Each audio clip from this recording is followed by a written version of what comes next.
Good morning. இன்றைக்கி full vlog எடுக்கலாம் அப்படின்னு முடிவு பண்ணி இன்றைக்கி காலையிலே ஸ்டார்ட் பண்ணியிருக்கேன். பார்க்கலாம் அப்லோட் பண்ணுறேன்னான்ட்டு. வீடியோஸ் அவ்வளோ எடுப்பேன், அப்லோடே பண்ண மாட்டேன். இன்றைக்கி ஃபுல்லாக காலையில் எழுந்ததும் என்னோடய க்ளீனிங் என்ன, துணி மட்டும் காஞ்சதை ஃபஸ்ட் எடுத்து வந்து போட்டுட்டேன், அதை எடுக்கலை. இப்போ எல்லாத்தையும் க்ளீன் பண்ண போகிறேன். என் பையன் விளையாண்டுட்டு இங்கேயே வச்சுடுவான். ஃபுட்பால், கிரிக்கெட் பேட் எல்லாம் எங்கே பார்த்தாலும் இருக்கும். எங்கெங்கெல்லாம் வைப்போம் நான் காட்டுறேன் பாருங்கள். பார்த்தீங்களா, இங்கே ஒரு பேட் இருக்கு. அப்புறம் நைட்டே வந்து பாத்திரம்லாம் கழுவி வச்சுட்டு படுத்துருவேன். அதனால் கொஞ்சம் ஈஸி. டேபிள்லாம் க்ளீன் பண்ணவே இல்லை, தெரியுதா, எல்லாமே க்ளீன் பண்ணணும். அப்புறம்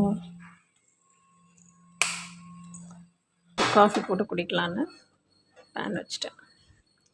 முடிஞ்ச அளவுக்கு நைட்டே பாத்திரமெல்லாம் அப்படியே கழுவி வச்சுடுவேன். பாத்திரம் நைட்டே கழுவினா மட்டும்தான் கொஞ்சம் ஃப்ரீயாக இருக்கும். அதுக்கப்புறம் வந்து கொஞ்சம் இதே மாதிரி க்ளீன் பண்ணுறது துடைக்கணும், அதெல்லாம் காலையில் துடைச்சிக்கலாம். ஆனால் பாத்திரம் மட்டும் நான் நைட்டே கழுவி வச்சுட்டு படுத்தால் தான் பீஸ்ஃபுல்லாக இருக்கும். ஓகே, ஒரு காஃபி போட்டு குடிச்சிட்டு டேவை ஸ்டார்ட் பண்ணலாம். அதனால் பாக்கெட்டிங் வச்சுட்டேன். ஐ திங்க் இன்றைக்கி தான் நான் உங்கள் கூட இந்த விலாகை ஷேர் பண்ணிக்கிறேன். அதாவது cleaning routine vlog. Daily morning வந்து க்ளீன் பண்ணுற என்னோடய ரொட்டீன் உங்கள் கூட இப்போ தான் ஃபஸ்ட் டைம் ஷேர் பண்ணியிருக்கேன். எப்போயுமே பூஜை வீடியோ அது தான் போடுவேன். உங்களுக்கு போர் அடிக்குதோ அப்படின்னு என்னோடய பூஜை வீடியோவை எடுக்காமல் நான் இதை உங்கள் கூட ஷேர் பண்ணிக்கிறேன். கண்டிப்பாக பூஜை வீடியோஸும் நான் வெள்ளிக்கிழமை செவ்வாய்க்கிழமை ஆட் பண்ணிப்பேன். ஆனால் நேற்று வந்து செவ்வாய்க்கிழமை விளக்கு ஏற்றும் போது வீடியோ எடுக்க முடியல. எனக்கு எதுவும் வெளியில் போகிற மாதிரி வேலை இருந்துச்சு. ஸோ அதனால் வந்துட்டு வீடியோ எடுக்கலை. ஆக்சுவலி நானே ஒரு சிலரோட க்ளீனிங் மோட்டிவேஷன் வீடியோஸ்லாம் பார்ப்பேன். சரி, அது மாதிரியும் போடலாம் அப்படின்னு சொல்லிட்டு தான் இப்போ நான் அப்லோட் பண்ணுறேன். எனக்கு யூடியூப்பில் கொஞ்சம் டெக்னிக்கலி ப்ராப்ளம்ஸ் வந்துகிட்டே இருக்குது. அது எனக்கு எப்படி சால்வ் பண்ணணும்னு தெரியல. பார்க்கலாம், அதை சால்வ் பண்ணிவிட்டு இன்னும் கொஞ்சம் இதை நல்லபடியாக கொண்டு போகணுன்னு தான் நினைக்கிறேன். உங்கள் சப்போர்ட் இருந்தால் கன்ஃபார்மாக அதை செய்வேன். கொஞ்சம் கொஞ்சமாக தான் நான் உண்மையாகவே கற்றுக்கிறேன். எனக்கு ஆக்சுவலி பார்த்திங்கன்னா எனக்கு ஒரு அலர்ஜி, ஒரு சிலருக்கு ஒரு அலர்ஜி இருக்கும்ல. எனக்கு ஃபோன் அலர்ஜி. ஆக்சுவலி எனக்கு அதிகமாக ஃபோனில் பேசுகிறது பிடிக்காது, ஃபோன் அதிகமாக பார்க்குறது பிடிக்காது. ஆனால் வந்து இந்த சேனல் வந்து என் பையன் ஆரம்பித்து கொடுத்தாங்க. அப்படியே போட ஆரம்பித்தேன். என் பையனுக்காகவும் எனக்கும் விருப்பம் வந்தது. இப்போ இதை நான் வந்து எனக்கு பிடிச்ச ஒரு ஜாப் மாதிரி யோசிக்க ஆரம்பிச்சிட்டேன். பட் டெக்னிக்கலி ரொம்ப ப்ராப்ளம்ஸ் வந்துக்கிட்டு இருக்குது யூடியூப்க்கும் எனக்கும். அது எனக்கு சால்வ் பண்ண தெரியல. ப்ராப்ளம்னு சொல்ல முடியாது, அது என்னோடய சின்ன சின்ன மிஸ்டேக்ஸால் வருது. அதை எப்படியாவது சால்வ் பண்ணிவிட்டு உங்களுக்கு ஃப்யூச்சர்லேயும் நல்லபடியாக இந்த மாதிரி விலாக்ஸ்லாம் அவங்க கூட நான் ஷேர் பண்ணிக்கிறேன். என்னோடய ஹஸ்பண்டுக்கு பால் பாக்கெட் பிரிச்சுட்டு ஃபஸ்ட்டு அப்படியே காய்ச்சிட்டு காஃபி போட்டுறணும். ஒரு 2 வாட்டி 3 வாட்டி பொங்க விட்டுட்டு காய்ச்சி வச்சுருந்து அதுக்கப்புறமா சூடு பண்ணியெல்லாம் போட்டோம்னா கண்டிப்பாக குடிக்க மாட்டாங்க. அது என்னவோ குடிக்க மாட்டாங்கன்னா எனக்கு பிடிக்கலம்மா அப்படின்னு ஒரு சிப் குடிச்சிட்டு வச்சுடுவாங்க. என் ஹஸ்பண்டுக்கு காஃபி கொடுத்துட்டு நானும் ஒரு காஃபி குடிச்சிட்டு இந்த டைனிங் ஏரியா பக்கமும் க்ளீன் பண்ணிட்டான்னு சொல்லிட்டு க்ளீன் பண்ண வந்துட்டேன்.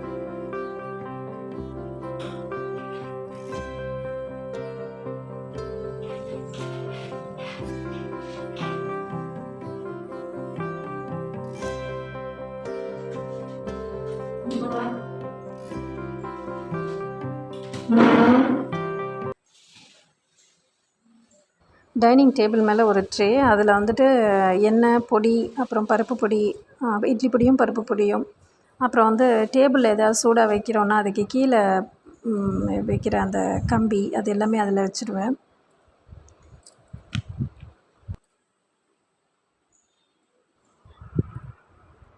எனக்கு எப்போயுமே துணி வந்து காயிற இடத்துலே மடித்து எடுத்துகிட்டு வந்துடுவேன், அந்த பழக்கம் இருக்கும்.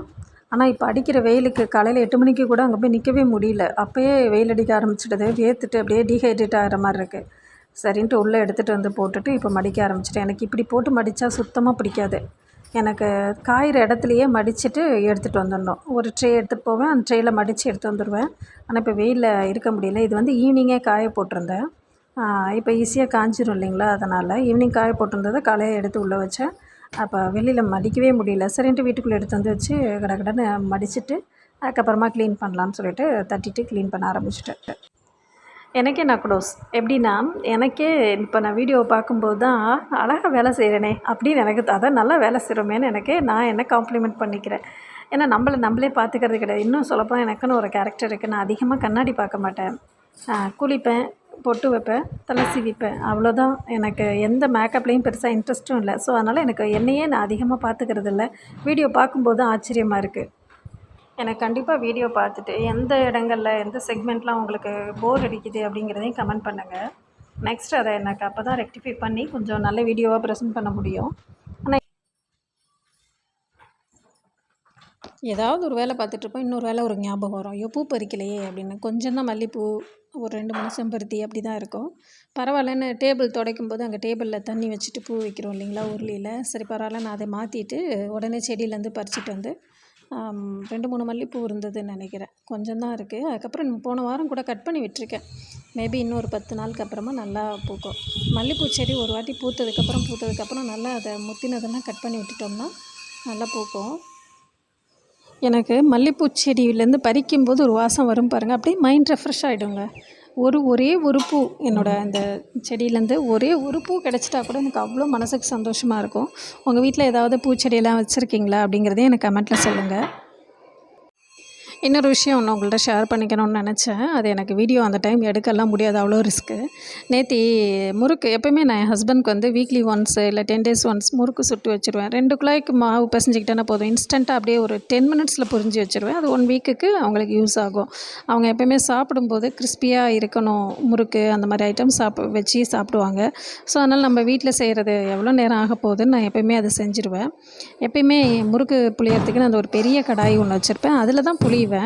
சரி இன்னைக்கு இதில் புழிஞ்சு பார்ப்போன்ட்டு சின்ன கடாய், அப்பளம் பொரிக்கிற கடாய், அதில் வந்து எண்ணெயை ஊற்றிட்டு கொஞ்சம் தானே புளிய போகிறோம், 2 சின்ன முறுக்காக புழிஞ்சு எடுத்துடலான்னு பார்த்தேன். எப்படி புழிஞ்சிட்டாலும் எண்ணெய் வந்து அப்படியே இப்படி புழிஞ்சு விட்டதுமே எண்ணெய் ஃபுல்லாக அப்படியே கடகடன்னு பொங்கி வெளியில் வந்துடுச்சு. காட்ஸ் கிரேஸ் வந்து நான் உடனே கேஸ் ஸ்டவ் வந்து ஆஃப் பண்ணிட்டேன். இது நான் ஏன் ஷேர் பண்ணுறோன்னா, நம்ம என்ன தான் எக்ஸ்பீரியன்ஸாக இருந்தாலும் ஒரு சில டைம் நம்ம ரொம்ப அசால்ட்டாக ஹேண்டில் பண்ணிடுறோம். அது பெரிய ரிஸ்க் ஆகிடுது. மேபி எனக்கு நான் ஏதோ மறந்துட்டு எப்படி தான் அதை பண்ணேன்னு தெரியல. ஒரு நிமிஷம் ரொம்ப ஷாக் ஆகிட்டேன். இதே போல் ஒரு தாட்டியும் ஒரு சின்ன ஆக்சிடெண்ட்டு ஆச்சு. அது ரொம்பவே பெருசாகிடுச்சு, வீடே புகஞ்சு அது மாதிரி ஆகிடுச்சு. ஆனால் நேற்று அந்தளவுக்கு விடாமல் நான் உடனே அடுப்பை ஆஃப் பண்ணிட்டேன். ஏன் உங்ககிட்ட ஷேர் பண்ணிக்கிறேன்னா, கொஞ்சம் என்ன மாதிரி கேர்லெஸ்ஸாக இருந்து ரிஸ்க் எடுத்துக்காமல் கொஞ்சம் கவனமாக நம்ம எப்போயுமே முறுக்கு பலகாரம்லாம் சுடுறதுக்கு ஏன் அவ்வளோ பெரிய பாத்திரம்னா எண்ணெய் நம்ம பாதி விட்டால் கூட மேலே ரொம்ப ஹைட் இருக்கும், அது பொங்கி வந்தாலும் கரெக்டாக இருக்கும். நான் ரொம்ப நேற்று மிஸ்டேக் பண்ணிட்டேன்.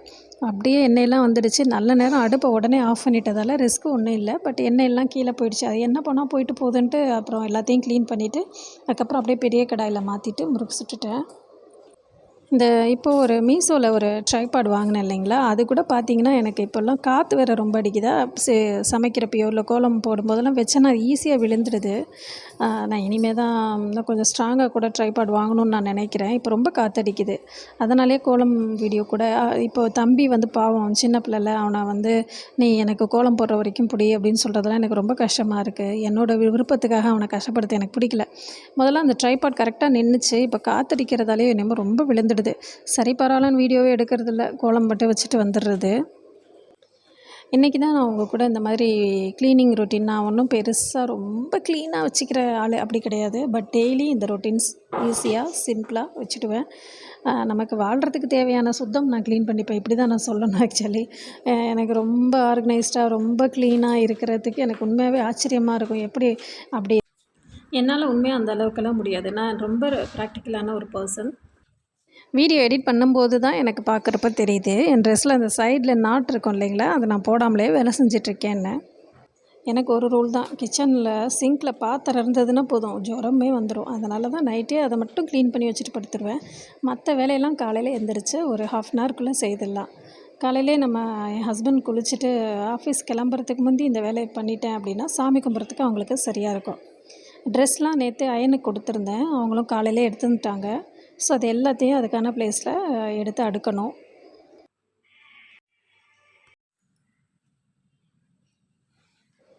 வீடு துடைக்கிறப்ப மட்டும் இல்லை, நான் எப்போயுமே செப்பல் போட்டிருக்கணும். ஆனால் மறந்துடுவேன். மறந்துட்டு வெறும் காலோடையே வேலை செய்வேன். எனக்கு அது ரொம்ப வலிக்கும். அது என்னன்னு தெரியல. டைல்ஸ் மார்பிள் அலர்ஜியா என்ன எனக்கு புரியல. செம்ம வலிக்கும். அதுபோல் யாருக்காவது இந்த ப்ராப்ளம் இருக்கா பாருங்கள். உண்மையாகவே முதல்லாம் வந்து தரையெல்லாம் வேறு மாதிரி இருந்துச்சு. இப்போ இருக்கிற இந்த தரையெல்லாம் ஒத்துக்க மாட்டேங்குது. இந்த மாதிரி வீட்டில் இருக்க தரையெல்லாம். அதனால் செப்பல் போட்டுக்க வேண்டியிருக்கு. உண்மையாக இது மாதிரி யாருக்காவது பெயின் இருக்கா? நீங்கள் என்ன அதுக்காக பண்ணுறீங்க? நான் வந்து எனக்கு இதனால தான் கால் வலிக்குதுன்னு தெரியாமலே கால் வலின்ட்டு ரொம்ப கஷ்டப்பட்டேன். லாஸ்ட் மந்த்து ஹாஸ்பிட்டல் போய் செக் பண்ணும்போது தான் தெரிஞ்சுது. அதுலேருந்து அப்புறம் ரொம்ப சீரியஸ். எப்போயுமே செப்பல் போட்டிருப்பேன். ஆனால் நான் மறந்துட்டு அப்படியே வெறும் தரையில் நின்றுட்டு வேலை செஞ்சுட்டே இருப்பேன். ஸோ அது எனக்கு ஒத்துக்கலைங்கிறதே லாஸ்ட் மந்த்து ராமச்சந்திரா ஹாஸ்பிட்டல் போய் தெரிஞ்சுக்கிட்டேன். ஹாஸ்பிட்டல் போய் செக்கப் போனப்போ தெரிஞ்சுது. அதுக்கப்புறம் தான் நான் செப்பல் போட்டுட்டு யூஸ் பண்ணுறேன். இப்போ கொஞ்சம் கால் வலி இல்லாமல் இருக்குது. அந்தளவுக்கு இல்லை. உங்களுக்கும் இந்த போல் எக்ஸ்பீரியன்ஸ் இருந்துச்சுன்னா கமெண்ட் பண்ணுங்கள். ஒரு வழியாக இந்த என்ட்ரன்ஸ் ஏரியாவும் டைனிங் ஏரியாலாம் க்ளீன் பண்ணிட்டேன். கிச்சன் எப்போயோ க்ளீன் பண்ணி இருந்தது. அதனால் ஒன்றும் ப்ராப்ளம் இல்லை. இப்போ போய் குளிச்சுட்டு வந்துட்டேன்னா பிரேக்ஃபாஸ்ட் செஞ்சு கொடுக்க கரெக்டாக இருக்கும். 2 பேரும் எழுந்துட்டாங்க. பிரேக்ஃபாஸ்ட்டும் கொடுத்துட்டேன். 2 பேரும் கடைக்கும் போயிட்டு வந்துட்டாங்க. கடையில் வந்து இன்றைக்கி ப்ரான் அப்புறம் ஃபிஷ் அதெல்லாம் வாங்கிட்டு வந்தாங்க.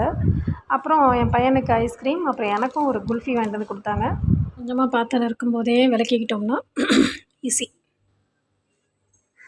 வீடெல்லாம் தொடச்சிட்டு கொஞ்சம் பாத்திரம் இருந்தது, டீ காஃபி போட்ட பாத்திரம், அதையும் கழுவிட்டு குளிச்சுட்டு வந்துட்டேன். கடையிலேருந்து ப்ரான் அப்புறம் மீன் வாங்கிட்டு வந்திருந்தாங்க. ஷீலா மீன். ப்ரான் தொக்கு வச்சுட்டு ரசம் வச்சுட்டேன். அப்புறம் வந்து மீன் மசாலா போட்டு வச்சுட்டேன். சாப்பிட வரப்போ வறுத்தரலான்னு. அதுக்கப்புறம் ஒரு 1:30 மணிக்கெலாம் லஞ்சுக்கு வந்துட்டாங்க. சாப்பிட்டதுக்கப்புறமா தான் உட்காந்து எடிட் பண்ணவே ஆரம்பித்தேன். இன்றைக்கி ஃபஸ்ட் டைம் விலாகாக, அதாவது க்ளீனிங் விலாகாக, எப்போயுமே பூஜை விலாக் அதெல்லாம் உங்கள் கூட ஷேர் பண்ணிப்பேன். இன்றைக்கி க்ளீனிங் விலாக் என்னோடய மார்னிங்லேருந்து ஆஃப்டர்நூன் ரொட்டீன் வரைக்கும் உங்கள் கூட ஷேர் பண்ணியிருக்கேன். இந்த வீடியோ உங்களுக்கு பிடிச்சிருக்குன்னு நினைக்கிறேன். பிடிச்சிருந்ததுன்னா லைக் பண்ணுங்கள், ஷேர் பண்ணுங்கள், சப்ஸ்கிரைப் பண்ணுங்கள். இந்த கோலம் ஷார்ட்ஸ் கூட போட்டிருக்கேன். இந்த செம்மனால் போட்ட கோலம். உங்களோட சப்போர்ட்க்கு ரொம்ப நன்றி என்னை மோட்டிவேட் பண்ணுறதுக்கு.